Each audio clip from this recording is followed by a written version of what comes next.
You know, I think I'm going to sell my vacuum cleaner. You know why? It's just gathering dust. Welcome to Small Business Celebration. We're continuing our series on small business owners who are rising from recession. And our guest this week, well, he has sold everything from Cutco to real estate and beyond, and he is here to help coach us into a strong and profitable business.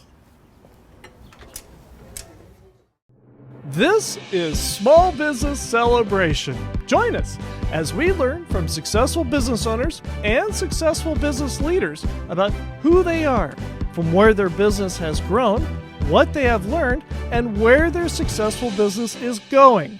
I'm your host, Michael I. Roberts, and we're going to learn something that you can use today to grow a strong and profitable business.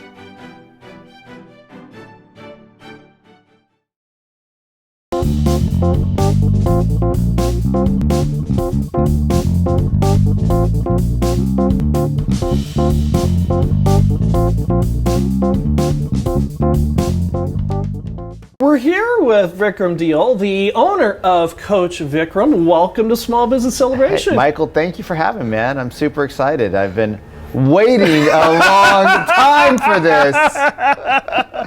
And for visionaries who don't know who you are you and what is it that you do? Hey, my name's Vikram Deol. I am a serial entrepreneur. I actually just say I'm really the most unemployable human in the world. I have been in business since I was 7 years old, selling my parents on taking me to Toys R Us and getting me what I wanted. But I've also owned multiple other businesses throughout my life, and I've always loved building teams, building systems, and seeing other people have success. About a year ago, I decided to take that passion and I ventured out into my own coaching and consulting business where I get to help people like myself with coaching and systems and sales, really growing themselves and growing their businesses. I wish he did something for a living. Anyway. Yeah, you know, I mean, basically I sit at home, I sleep in bed all day, I wake up, I'm like, oh, what am I going to do today? I'm just going to go back to sleep, you know. The consulting and coaching world is quite interesting. I've always had well, I wouldn't say always, but since about a decade ago, I've always had at least one coach, but I've always had a team of people to kind of keep my head aligned. Right. From a therapist to a coach to sometimes two coaches. And I realized the one time I didn't have a coach, my business didn't grow. It suffered. It was really weird. Right. And so, but I didn't think about it because I've always seen the value, like Michael Jordan, Kobe Bryant, Wayne Gretzky. Any great athlete will tell you about the team of people that work with them and work on them all day long. Right. And yet, when we get into business, like we go to school, hey, this is our PE coach, this is our this coach, this is our this coach. Most people play sports or they've seen somebody play sports. They had a couple of strength coaches. Basketball, you know, I have a strength training coach, I have a this coach, I have a that coach. But then you get into business and you're like, I'm just going to do it on my own. Right. Which seems so weird. Like my ex-wife yelled at me when I had to barricade myself in the room and I gave my credit card number to a coaching company and she's screaming, you're an idiot! Hence the ex. Because it's so weird. We have teachers, but we don't see the value in coaching. Right, right. But I just sleep all day. It's so don't hire me. Eat bonbons and then watch reruns of of anything like Donahue or I Love Lucy. I Love Lucy. Let's get really old here. Back in 1947, I remember when TV was water. Anyway, but this is the great thing about you is that. You've been in business forever. Like you said, you started at the age of 7, but you got your professional business experience started in real estate. And no. Oh, really? When my parents, my dad's a doctor, so he's had his own practice. So I've been firing people giving me shots since I was 5 years old. Okay. Maybe 7. But my first business was when I sold Cutco knives. Oh, okay. And you had a lot of other people, yeah. Yeah, so that was a 1099 position. Sure. So you're responsible for your taxes, your schedule, you're responsible for booking your sales, you're responsible for learning the scripts and the programs and their systems. And to this day, I mean, I learned that script so well. I sold a few of their products. I can still recite the script. What is it? I'll give you the referral script. I probably know 75% of it. Sure. So as you're finished doing your presentation, you're cleaning up, and I would have like 1,000 things out because I wanted to make sure that I had more time to get referrals. Right. So you have your referral notebook. They told you to put the name of the person on top, write the numbers 1, 2, 3, 4, 5, 6, 7, 8, 9, 10, put a space in between. You have a spiral notebook. Do the other page as well. And so what I did was I was like, well, what if somebody only fills out half? So after the end of the presentation, I would just fill in fake names. So when somebody saw the book, as I went flipping through, it was all full. This guy's actually selling stuff. Holy cow. People are giving them referrals too, like holy crap. And so as you're cleaning up, it's like, hey, Michael, how'd you enjoy the presentation today? I thought it was great. Of course you did, obviously. We had a lot of fun. Well, here's where you can really help me out. I get paid every time I show Cutco, but I can only show it to people I've been personally recommended to. So as I'm cleaning up here, if you could just go grab your phone book, and it's already on the table because we already pre-framed it, or grab your cell phone, and just jot down the names of 40 to 50 of your closest friends. I'd really appreciate it. And I start cleaning knives. And I was 17 years old, and I got more referrals than anybody. But my manager told me, go learn the script. So I went and learned the script. Right. And that's what I did. And so even during my presentations, for like the first 60 days, I would literally keep the script, even though I memorized the whole thing. I'd literally keep the script in my lap, and I'd be like a little kid. I'm like, do you mind if I use my script? Because I don't want to make a mistake. And You use the cute angle. Yeah, and Mrs. Jones and I would dress up, right? I mean, back in the day, I would wear a collar shirt or a tie or a suit. I mean, I would go to sell knives in like 110-degree weather wearing like a suit. Because you got to play the part. Right. You know, you're making 50% commissions, 30% commissions. You got to look good. Right, sure. They don't know that I'm making a bunch of how much money, but it doesn't matter. It's perception's reality. But it just changes everything. Right. And it's something that I taught every single one of my teams is look good, you feel good, but dress well. Like even in this business that I used to own with my dad, one of the things that I kind of harped on, which was different than some of the other Osteo Strongs, was we need a uniform. Like we got to wear our Osteo Strong shirts. We got to look good. You know, we got to have the same kind of feel so that no matter who comes in, right, they get the same, you know, would you like fries and a drink with that? Right. Did you want to get anything else? Like you got to create the system and the structure. And what most businesses fail doing is they create a system, but they don't implement it. So it's like, hey, here's your script, go use it. Now what? You know, so I was talking to somebody yesterday and she goes, I'm having my manager that I'm firing train my new manager. And literally just like how you're staring at me, and I'm driving home from my grandma's house yesterday and I'm like, I need to pull over and like literally beat this into your heads, because I've talked to them 6 months. They're friends of mine, so they call when they have problems, right? Like right. You call your attorney and I'm like, hey guys, we need to sit down. Right. You guys are about to pour all this gasoline into your business. You're about to hire a guy for $6,000 a month to turn on your social media, to turn on your funnels, to turn on your Google things, to make all these videos. Right. And you're going to pour all this gasoline into your business, but you're not implementing the stuff and you're going to hire 6 people more, which you've never had that many people. Right. You've been a 1-2 salon, and now you're going to go to a 10-person salon, and you just expect it to work because you've spent 20 hours writing down what you wanted the business to look like. And you've just ticked off the one person who could just destroy everything. Yeah. And what people don't realize, see, everybody wants growth, but they don't want to build the foundation. Right. Everybody wants scale, but they don't implement their systems. Right. And so people want to grow fast, which, hey, I'm all about it. But there's a phrase in the Marines: slow is smooth, smooth is steady, steady is fast. And if you don't know how to move smoothly, and you're bouncing up and down, because every business goes through a period of overgrowth. Sure. Everything starts to fall. And if you're in there's certain businesses that you get one shot, right? I'm only going to go to a barber shop one time where I'm going to be like, it's dirty. They kind of made me feel weird. I'm not going back there. Right.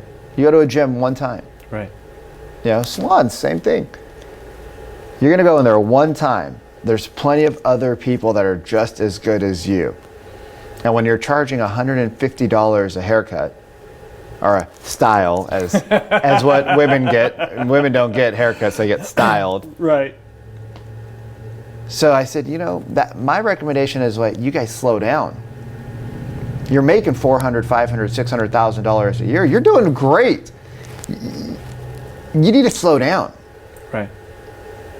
And she was like, holy crap, I never thought of that. I'm like, I know. That's why I'm here. Nobody does, because you're going at it. You're lifting like a 400-pound bench press when your body's like, help me. By the way, I almost forgot to ask, just so that Visioneers who are watching this on YouTube, where are we? Oh yeah, so this is an old business that me and my dad started. Well, it's not an old business, an old business for me now, but we started this. It's called OsteoStrong. We started it 3 years ago. It does muscular skeletal strength conditioning. Right.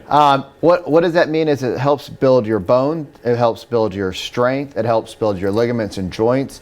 So it makes you stronger, helps you perform better. It's great for people with osteoporosis, with athletes, basically anybody who's getting older. And so this is a really cool biohacking facility here in Bakersfield.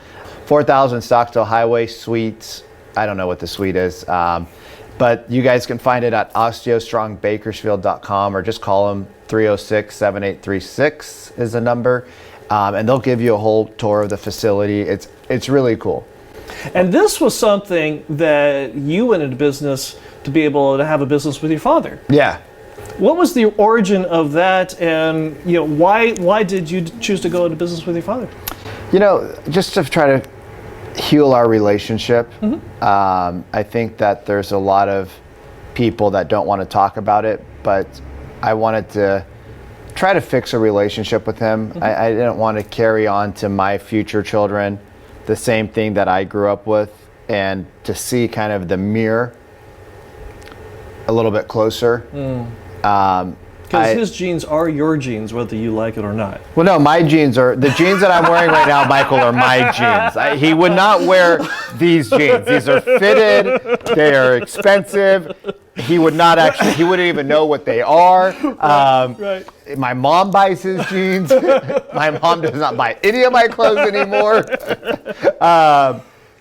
So I wanted to get into this. I love the concept. I never wanted to be in brick and mortar. Right. So prior to this, I had a real estate team, and I just listed a house 2 weeks ago, and I didn't realize how much work that my team actually did. Wow. Because I didn't do anything after a while. Sure. Like I would show up, I would run the team, but I didn't do the appointments. I didn't do the sales. I kind of removed myself from those operations, and I was more of the visionary now. Right, sure. Yeah, it sucked. It was a ton of work. Like, I'm not going to lie, it was a ton of work. And I was like, holy crap. And we made it look easy because we did put the systems in place. We did implement all the strategies. But it was crazy, like, because when I got out of that, I never thought I wanted to do this. Right. But I did see the product. I did see the results, and it was great. If Visioneers want to get in touch with you and talk to more about coaching and learn more about you as a person and your experiences in real estate and everything else that you've done, plus the stuff you're doing in the future, how do they do that? Yeah, well, I'm glad you asked that question, because I would just keep talking and never say that. So here's my cheap and dirty plug. You can find me on Instagram, Coach Vikram Deol. I'm on Facebook, same tag, Vikram Deol.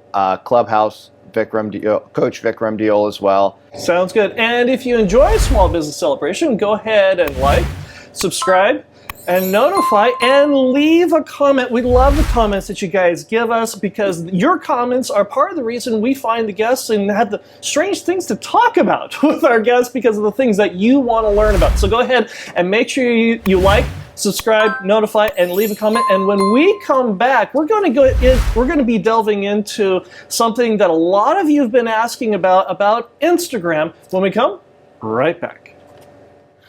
My name is Josh D'Amigo and I'm a Toastmaster from Ventura, California. Toastmasters has helped me build my career and relate to small business owners in a myriad of ways. Too many ways to list in 30 seconds. But the most impactful way that Toastmasters has helped me is to come up with believable answers to really bad questions on the fly. This is not just in my presentations at work, but it's also at city council meetings and at my local chamber. I invite you to join us at Toastmasters and I look forward to seeing you there. Toastmasters, the fun and relaxed group of leaders who will help you get ahead. Go to Toastmasters.org and click on the Find a Club button and set your business ahead of COVID and ahead of your competition. Go to Toastmasters.org and click on the Find a Club button. That's Toastmasters.org and click on the Find a Club button today. We're here with Coach Vikram Deol, the owner of Coach Vikram. And our visioner question comes from Paulette, who asks, I want to grow my social media audience quickly. What have you done that gathers real followers that works? Being authentic, being consistent, and being on Clubhouse. Okay. How so? Well, one is people think that they post a lot, but we get bombarded with messages. Right? Like all of your friends, all of your followers are following 400, 500, 1,000, 10,000 people. Right. So as they scroll through the feed, Instagram's going to say, hey, wait a minute. You're not getting any likes. This post isn't resonating. They're going to throw it into the trash. Right. They're going to shadow ban it or just not promote it. Bury it. Yeah. But if you get people, so when you post consistently, people are going to start connecting with you. So you want to post things that are business related. You want to post things that are family related. You want to post things that are just who you are, right? We like Elon Musk because we know Elon Musk is wild and crazy, but he also inspires us. Like we want to somehow be Elon Musk, right? We're like, oh my God, or think about like your favorite personality online. Right. So you got to show up consistently. So my coach, he used to post once a day. Now he's posting 3 or 4 times a day. Right. And so the more you post, the more people see, know, and like you. Right. Or know, like, and trust you. The other thing is that when you post consistently, you have to get into a cadence. You get into a rhythm. Instagram, you can do long form posts because people actually read Instagram posts now. Oh, okay. So yeah. Create like a raving fan group and tell them, hey, save my post. So the algorithm used to be a comment and it used to be a like, then it was a comment, then it was a share, now it's a save. So if you like this and you're following me on Instagram and you see my stuff and you want to help me, give me a little bit of free digital currency, go hit the save button. So that's how you teach your people. It's like, hey, on my post, I put the save. Like I put down a little arrow to save. So my post that my team makes, there's a save button. So it's like, hey, save this, share this, comment on it, like it. Now we're so busy, people don't even like things. Right. So you got to get people engaged with you. Clubhouse is an app that I started using back in January, and it's a social app, but instead of it being like us having a conversation, you're on stage with hundreds of other people, or 10 people, or 20 people, whatever the size of the room is. Right. And now people can come up and talk to you, you can talk to them. It's kind of addictive. You can spend 10 hours on there and you think that you're on there for 45 minutes. Right. So be careful. I say that because I've done it. I mean, my sleep schedule got screwed up because you get into these crazy rooms. I mean, like I got into some rooms about aliens in the middle of the night and I'm like, why am I here? It's 2 o'clock in the morning. Why am I still here? But it's interesting because during the pandemic, people were craving social connection. Right. And so these were abilities to, not only do you get to talk to people, but you get to talk about so many interesting topics that we all have, we're all multi-dimensional. Right. And so Clubhouse has been a really great way for me to grow my following. I've probably added 2,000 or 3,000 people this last 6 months just from that channel. Wow. I'm a fan of, you got to boost your posts that are doing well. And how do you do that? You just, first off, okay, if you're running a personal Instagram account, you need to change it to a business account. Right. That's number one. And I think most people are running 2 accounts. They're running a personal and a business. Right. There's no more personal and business. It's all just one. You are who you are. Right. So you have to post, like your business can be all about your business, but your personal has to show your business. Right. So you might have somebody else running your personal account or your business account and you run your personal. You got to post both things. You got to build your brand up. People have to know, and everybody's like, well, we don't want to tell people about what we do. We don't want to do this. No, you got to do it. Right. You have to do it. So change your account to a business account. Right. Put your credit card in there. Right. And then it's going to say, I'm not exactly sure where it is. I don't have my phone on me. I'd have to look at it. But somewhere it'll say, do you want to boost the post? Right. You got to just click around on the things and you can boost your post. And then you create an audience. So like, let's say you have a business that's a brick and mortar and it's based out of Bakersfield. Right. Or it's based in LA. Sure. Or it's based in Santa Monica of LA. Right. Because you're not going to get people to drive in LA 45 minutes to your business unless it's like something super cool. Sure, sure. So you can segment it down to smaller areas. And you can create your actual segment, your map, if your business is local. Or for me, my business is US. Right. So I do the US, I do certain ages, certain incomes. But you create your audience and then you just tell Instagram how much money you want to spend. And then it's going to ask you, do you want to have people click on your website? Do you want to have people engage with this post more? Do you want people to come to your profile? So, I probably spent $800 this year on that. And it just takes your posts that are doing well. So as you look at your Instagram posts, if you have 20, 20, 20, 20, 20, 20, 20, 100. That's the one you go for. That's the one you go for. Sure. That 100 like, or that 20, maybe it's 5 comments, 10 comments. It's 3 likes, but it's 10 comments. People are engaging. Like sometimes people forget to double tap, but if they're typing and engaging, boost that out because people are resonating with that. Right. Spend $10, $15 over the course of 2 or 3 days. And you will get tons of people. So I was blessed to be featured in a magazine. And the media company that did it, they gave me the cover and they gave me a picture with me and some other people in there. Sure. And I posted the cover. Like 300 people that I know like it because, these are friends and colleagues and people that I've curated relationships with online. Sure. I boosted it out. It was like 1,400 people were like, congratulations, this is awesome, you're a badass. And I'm like, holy smokes. I had no idea. I knew I was, but like it was insane how many, like I would wake up in the morning, it's like so many comments and likes and congratulations. So you don't want to brag all the time, but every now and then you want to promote that you are kind of a super cool rock star. Sure. You are somebody. Yeah, because we all are. We all have cool stuff. So don't just always post your dog. Don't always post your kids. Don't always post your grandma. Post everything so people see you're a human because people do business with people that they know, like, and trust. They do business with people they connect with. Right. They do business with people who are just like them. Right.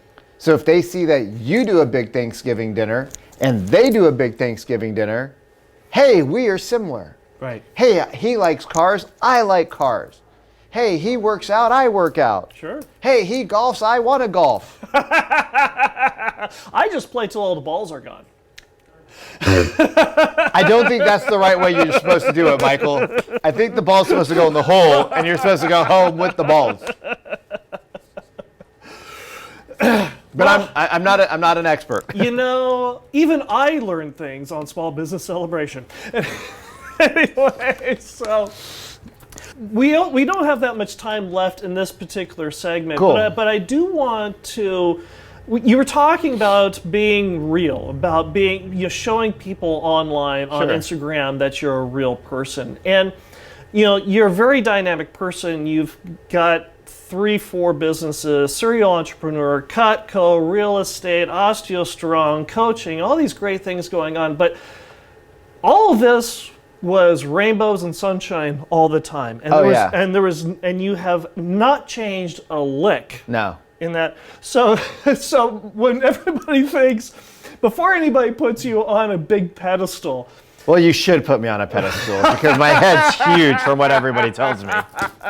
I'm very humble, okay, Michael? yes, very, very, very, very humble. But something has happened along the way that has kicked you in the teeth. You mean like divorce or jail? Well, but what is something that has happened that affects the decisions that you make today for your business? I mean, everything stacks on top of each other. So it's not just one thing, right? So if you look at the wheel of life, you have, let's call it the 4 pillars: fitness, faith, finances, family, relationships, right? Fitness is your health. Right. How's your physical body? Most people's are not good. Then you have your finances. I know that 78% of Americans have less than $5,000 in their bank account. Right. This might not be that group because this is entrepreneurs, but even entrepreneurs don't have a lot of savings. Right. Then you have relationships and family. Well, 51% of relationships end in a divorce. Right. Kids hate their parents. Parents hate their kids. I wish we would have just talked more on our deathbed. Right. So fitness, family, business, they're all kind of like not doing real well. And then you have faith, which I just believe, like whatever you believe in, whether you believe in your religion or a different religion, or you don't believe in something, you got to believe that we're not just here by accident. There's a higher power. That's my belief. I don't care what you guys believe in, but that's my belief. Sure. Life kicks you all the time. I mean, I've been kicked down. So I've literally lived in the back of a cell phone store on an air mattress. When I got a divorce, we had just put all of this money into a house. And when I was like, no more, I'm not going to get abused and kicked around and be in a crappy relationship, I lived in a client's house that he was doing a short sale on in 2010 or something. And I didn't have enough money for pots and pans. So he had a barbecue. So thank God I knew how to barbecue. I would shower and I would wash my clothes by hand in the shower because there was no washer and dryer. So I'm sitting in this $800,000 house. With Right. no plates, no pots. Yeah, and I'm like, Having to do your laundry in the shower. Mom, where do I get cheap plates at? She's like, you go to Ross. I'm like, what's Ross? She's like, Ross Dress for Less. I'm like, they sell plates? She's like, yeah, they have everything. Go to Target. I'm like, Target's for rich people, Mom. I can't go to Walmart. She's like, why? I'm like, because me and Walmart have an antitrust communication thing going on. So I can't shop there. And this is prior to like everybody buying on Amazon. Right. So I literally went to Ross and I bought some cheap pots and pans and I left the house with a garbage bag. And then when that house sold, right, now granted I made like 20 grand on it, but by the time I paid my broker, paid off a couple of bills, it was like 4,000 left. That's not a lot of money. Right. So then I met this guy at a bar one night drinking, and he lived in downtown Bellevue, and he had a 2-bedroom place. I called him. I'm like, hey, dude, remember me? He's like, yeah. I'm like, do you still got an extra room that I can rent? He's like, what do you mean? I'm like, yeah, I'm going through some personal stuff. Can I live in your house? He's like, okay. So I lived with him. I met you at a bar, and sure, why don't you move in? Literally, like I lived with him. And he was a big partier. I started to party a lot, going through a divorce. And I would remember I'd go out at night and he only had one key and his landlord wouldn't give him another one. So I'd have to throw rocks at his window. And I literally, I moved in with the trash bag. So I took the trash bag from the house to the one house, then from there to this other house. And then after I made a couple of sales, then I got an apartment in a nice apartment complex. But I didn't have any money for furniture. I never bought furniture before. Like, I don't know what to do. I'm like 30-year-old man selling real estate, but I don't know like where to go for furniture. So I call my mom up. I'm like, what do I do? She's like, I don't know. Like, go to the furniture store. I'm like, well, I don't want to spend thousands of dollars on furniture. So I rented a love seat. I had a computer monitor for a TV and an air mattress. And I'd bring people over and they're like, yo, dude, this is the nicest building in town. I'm like, yeah. And they walk into my apartment. It's completely empty except for a love seat on a bunch of plastic bins. And what I learned is that life is going to be hard. And the people that are in your corner are the people who are going to uplift you because they've been through the same thing you've been through. Maybe not exactly the same, but they've been through something similar. And if you don't have a strong team, right, your 5 closest peers that believe the best is yet to come, like you guys can't see it, but right on top of me in the back, it says the best is yet to come, right?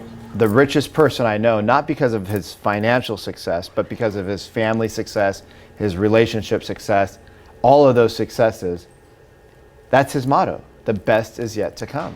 Rule number 5.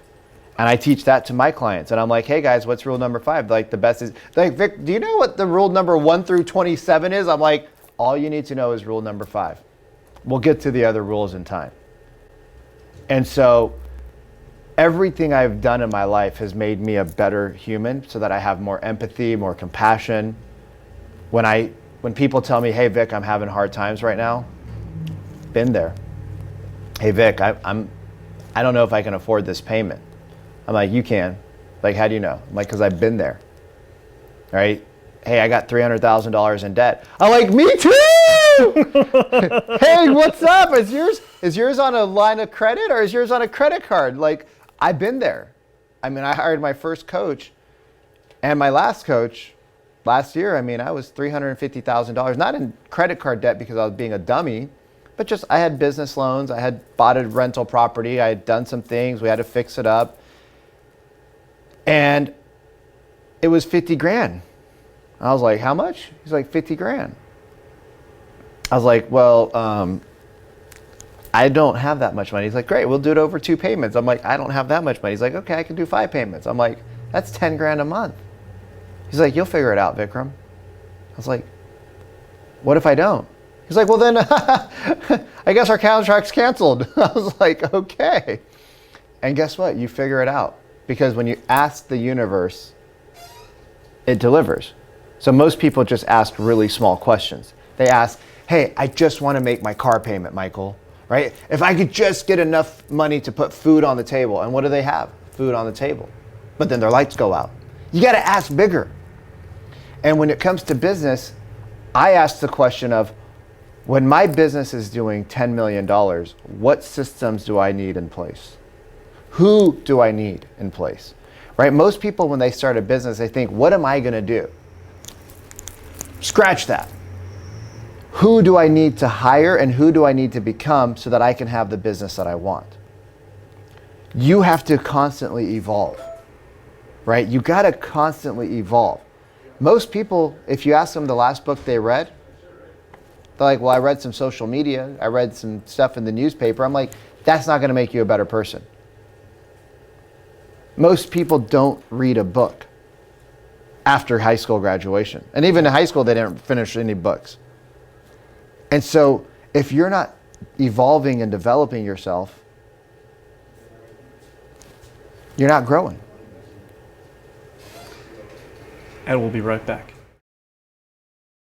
Wow! Coach Vikram is giving sensational advice on this episode of Small Business Celebration, and we are going to apply what Coach Vikram is talking about on all of our social media platforms, whether they be LinkedIn, Facebook, or Instagram. We want you, Visioneer Nation, to go ahead and save our posts. We want you to comment on our posts, and we want you to share our posts. Give us the digital currency to help you with your business and grow your business. Because if you save one of our posts, you comment on our posts, and you share our posts, you are sharing your business with your following and keeping your following top of mind for what you are doing. So take the Small Business Celebration post and make sure you save our posts, make sure you comment on our posts, and make sure you share our posts today.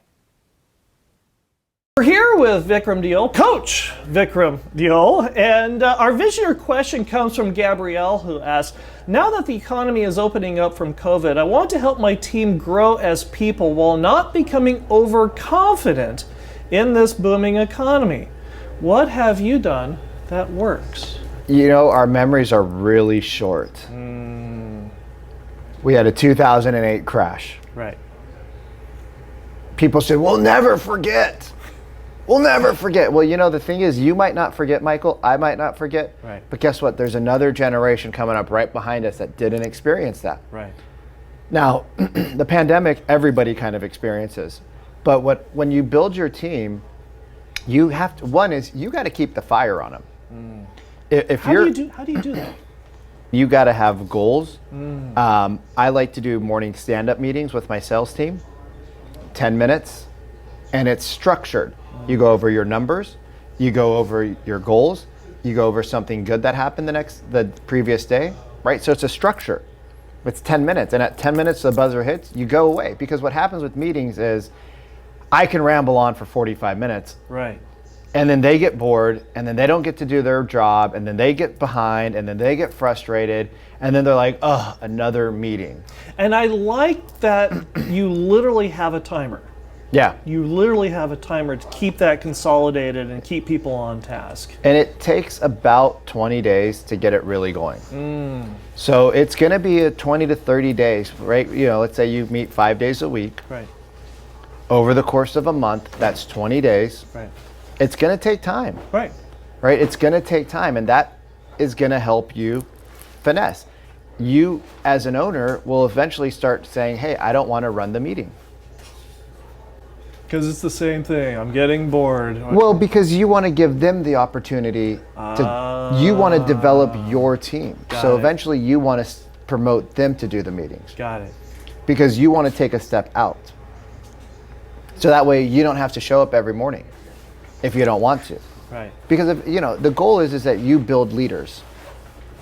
And if you want to keep the heat on, you got to talk about the goals, right? You are the leader. You are the person that has the vision. And so you have to keep the heat on. Hey, where are we at? Where are we at? Where are we at? What's our revenue? That's what you should be focused on. They should be focused on their jobs. Your manager should be focused on what they need to do to drive business. But the morning meeting, you can read a book called Traction. Traction by who? Gino Wickman. Okay. Or you can go to another book called Scaling Up. Okay. And that, I don't know who that one's, I could try to figure out. I could try to figure out the author on that one, but I don't remember. But Traction or Scaling Up, they're both EOS systems, okay. Entrepreneurial Enterprise Operating Systems. There it is. I'm like, wait a minute, that's not right. Enterprise You know, we're actually in a live business right now, so there's all sorts of things distractions happening. And I used to run the business, and so like your brain is going, you know, that sound doesn't sound right. Yeah, so like I'm like, wait a minute, what's going on here? So it's like, so a little bit of distraction there, but those are great books. But the way you keep the heat on them is you encourage them to hit their goals because there's a why behind it. Right. Why are they showing up to work? They got kids, they got a dog, they got sick parents, right? They want to buy that new house, they want to buy that new car, right? They're tired of driving that 1997 Honda Civic that's, you know, got the wheels rolling off. That's two-tone rust and blue. I love the rust though. It looks custom actually, Michael. Well, and you leave a little bit of yourself behind you wherever you go. Yeah, you're not doing anything bad for the environment either by doing that, okay? So for all of our environmentalists out there, that two-tone rust-colored paint job is actually really good for Mother Earth. But, you know, you keep the heat on by encouraging them to get to their whys. So yesterday I was talking to my team, and I said, hey, if you guys get me 20, my goal right now is to get 20 one-on-ones a week. Right. And they said, why? I said, because here's my financial goal. Here's what I need to do. Here's my closing percentage. Here's our show rate. So this is what I need to do to hit my goals. Right. Because I have a 3-month goal to hit a certain revenue. And they're like, okay. And I could see they were like excited because I said, you guys figure it out. But I also said at the end, by the way, when we hit those goals and I hit my goals, you guys get a bonus. My team was working till 9 o'clock last night. Right. They normally check out at 5:30. Right. I was getting Slack messages till 9 o'clock. Hey, what'd you think about that Instagram post? Hey, what'd you think about this? Hey, can you check this out, Vikram? Hey, Vikram. I'm like, what? I don't want to talk to you guys. You figure it out. But they're asking me for my feedback. Right. So that's how you keep the fuel on, is that you have to have a goal. Right. And when you have the goal and you tie it into your why, and they have a goal and you tie it into their why, now we're all working to the same general vicinity because everybody's trying to hit their goal to hit their whys. Right. One of the things that I get a lot of feedback on Small Business Celebration, and I've said this, it's almost cliche after a while, is that one of the things about the show is we help people understand that there is a light at the end of the tunnel. Yeah. And it's not a train. Or a train wreck. Or a train wreck, exactly. And we've just spoken about business owners and employees getting overconfident in this economy, but there's also quite a few business owners who feel really lonely right now because when you're king or queen of the hill and you're the one that has to make these decisions and you're trying to make decisions based on incomplete data or incomplete information, it can be rather intimidating. It can also be rather lonely, and you can become rather unsure of yourself. How are you helping your clients navigate through that so that they can have the self-esteem they need to be able to portray that to their team and their customers, their clients, and grow a strong and profitable business? Yeah, that's a great question. So there's a saying that I have in my group. It's that don't suffer in silence. Business owners like to suffer in silence. We feel like we're the only ones who are going that, only ones who are feeling that, only ones that are going, oh my God, this has never happened before. Well, everything's happened before. Right. And what I do is I have a mastermind group, and we meet weekly for about 90 minutes, but we also have a messenger group. And I encourage my team, right? I encourage the people in there. Hey, reach out, reach out, reach out. When you have a problem, don't wait for the next week. Reach out to somebody in the group.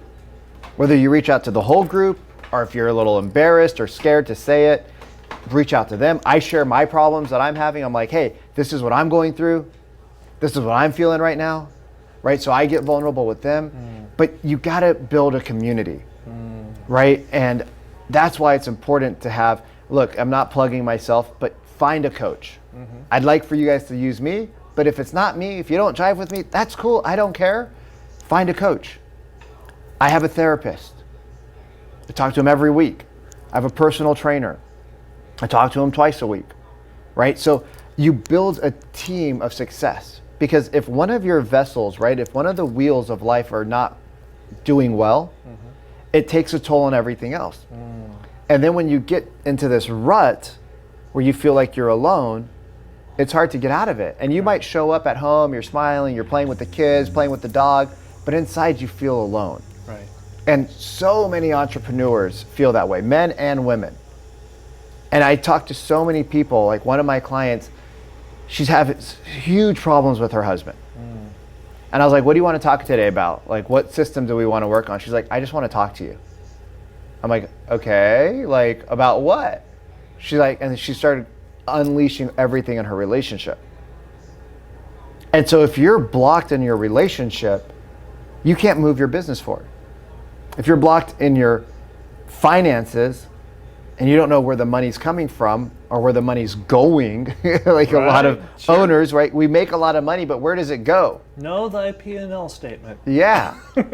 And so if you don't know the different wheels, it's hard for us to say that to our spouses. It's hard for us to say that to our friends, because we always think everybody's doing well. Well, 78% of Americans don't have more than $5,000 in the bank. So people aren't doing as well as you think. Now maybe your sphere's doing well, or they appear to do well. Right. But a lot of people live paycheck to paycheck. And so, the mastermind group I find is really powerful. When I joined my first mastermind group, that wasn't like a weekend session, and I started having peers that we got into WhatsApp groups with, and we were able to open up and share everything with each other. Everything started to shift. Like emotionally, I shifted. Because you're not waiting for your coaching call the following week. You're actually being able to talk to somebody immediately.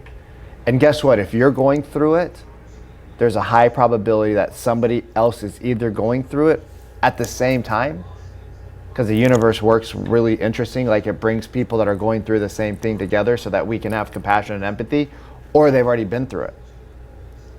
And so you don't have to wait, or you don't have to feel embarrassed, because these are all people that have raised their hands saying, hey, we want help. We want to grow somehow. If visionaries wanted to get in touch with you, how do they do that? Yeah, go to my website. You know what? Go to my Instagram, Coach Vikram Deol. That's where I spend the most time. Reach out to me on Instagram. I'll probably respond within like 45 to an hour. And my name's spelled Vikramdeol. I had to look at my cheat sheet. Sounds good, sounds good. Well, Vikram, this has been a pleasure. Thank you very much for joining us here on Small Business Celebration. I am so excited that we finally got to do this. And I'm excited that we did it as I am on my way out. You're going to Miami. Yeah, life is called and moving to Miami. So when I got the message, I was like, oh my God, the universe does love me. And we'll be right back with my final thoughts. Any aim you have in any area of your life can be enhanced with better leadership and communication skills. And there is no better place to learn leadership and communication skills than your local Toastmasters Club. My name is Kirkland Tibbles, and I've been a Toastmaster for 42 years. And I'm here to tell you, the supportive and fun environment of Toastmasters is a great place to learn. Come join us, won't you? You won't regret it. Toastmasters, the fun and relaxed group of leaders who will help you get ahead. Go to Toastmasters.org and click on the Find a Club button and set your business ahead of COVID and ahead of your competition. Go to Toastmasters.org and click on the Find a Club button. That's Toastmasters.org and click on the Find a Club button today. A couple weeks ago, my wife and I were walking through a part of town that's full of art galleries and antique stores, and we walked into this one art gallery, and I watched an interaction between the resident artist and a customer, to which the customer asked the artist, "Which of these paintings is your favorite?" The artist replied back, "Do you have any children?" The customer took a step back and said, "Well, yeah, I do." And the artist asked, "Which one is your favorite?" Now, 2 art galleries and an antique store later, it dawned on me where the problem in the communication was. Because what the customer was really asking was, which of these paintings should I take home? And it also made me realize how many of us business owners have 1,000 different products and services that we have available to our customers. And we love them all. But what the customer is really asking is, which one is the best for me? So the next time you have a customer that comes in and asks which one is your favorite, what that customer is really asking is, how can you help me with my problem? And what product or service will help me with a solution to that problem? I hope you learned something from our conversation this week with Coach Vikram here on Small Business Celebration, and I hope you use something that you learned from this conversation to grow a strong and profitable business, and we'll see you here again next week.